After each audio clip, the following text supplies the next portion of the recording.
Hello everyone, welcome to another episode of Comfort on Demand. Today I would like to address a very vital topic in the real estate industry. It is how to identify authentic real estate deals as a young person with no experience. Let's get straight into it. Number one, you will want to know who are the sellers. Yes, who exactly is selling this property you want to buy. Is it a family property? Is it sold by a real estate company, or is this sold from one individual to you, another individual? In this lesson, I would focus more on situations that involve family owners because they are the most notorious in the industry today. You want to understand who the family is. Are they a very notable family in their area of domain? Are they a recognized family? Is their family name recognized? You may want to ask me, Comfort, how will I know all this? Visit the area you're buying from. Ask questions from the other citizens of the area. Mention the family name and let them tell you what they know about it. This is one of the ways you can verify if the family you want to buy from are the actual owners of a particular portion of land or property you want to buy. You cannot compromise in knowing who the sellers are because it will play a very important role in your transaction. The next thing you would want to know when buying a property is, why are they selling? After you found out who the sellers are, you want to know why they are selling. People sell their properties for various reasons. The most popular way is, I've made a profit and I want to sell and take my profit and my capital and reinvest in maybe a better portion or in the same portion of higher value. This is a very good reason to sell property.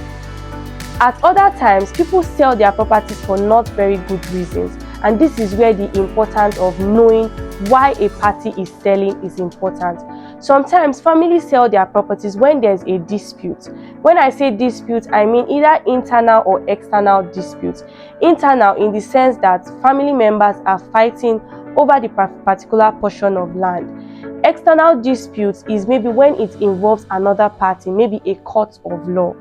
You will not want to buy a property that has any dispute of any kind. This is why it is important to understand why they are selling. When you understand why a family is selling, it helps you buy a very good deal. For example, a family may decide to sell because they are in distress. This is a very good reason to also sell, especially for the buyer, because you get to negotiate at a very good price and get a better deal than what you prepared to get. Now let's move on to the next thing you should look out for. The next thing you would like to find out is, do they have the right to sell? This family or person you're buying from, do they have the right to sell? Because in law, you cannot give what you do not have. It is a very recognized maxim in law.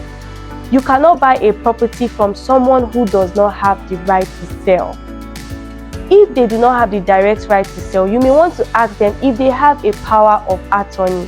What is a power of attorney? A power of attorney or a letter of attorney is a right transferred from a principal to someone else, usually called an agent, to act on their behalf. If someone does not have the direct right to sell, then they should be able to at least show you the power of attorney, giving them the right to sell the property. Do not skip this part, it is very important. Another thing that you would like to know is, how many people was this property transferred to before it came into the hands of the person you're buying from? Now, like I said earlier on, we'll be using family scenarios because they are the most notorious in the market today. You may want to know how many families the land was transferred to before it got to the family you're buying. I mean, the families may still be families within their own families, but you would want to have these details. For example, you may be buying a property from a fifth generation.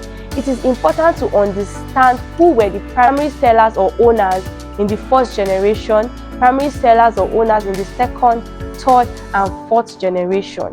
You may want to understand if the people transferring the property have the right to transfer it. In most Nigeria scenarios, it is the head of the families that have the right to act on the behalf of other members of the family.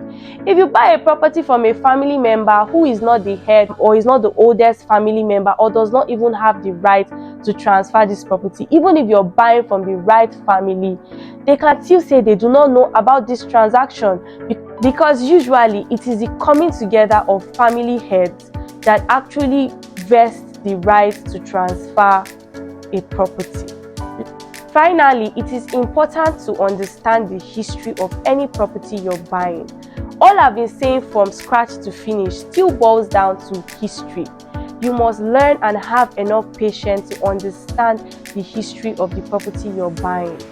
Even though the Land Use Act of 1978 says that land is vested in the governor of every state to hold in trust for its citizens, we all know very well that in Nigeria today, land is transgenerational.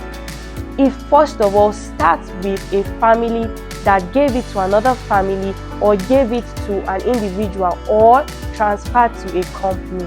Try as much as possible, especially when you're doing an individual to individual transfer or you're transferring from the family directly to you as an individual. If the transfer is being made from a company to you as an individual, you may not necessarily have to put yourself through this stress because you have trust that the company has already done all this due diligence before transferring the property to you. I hope you have been able to learn how to verify or find out if a deal is authentic or not. This brings us to the end of this episode of Comfort on Demand. I know you did not want it to end, but I have to run now and see you next week. Kindly like, share and subscribe to this YouTube channel so that we can bring in more informative videos like this. See you next time on Comfort on Demand. Bye now.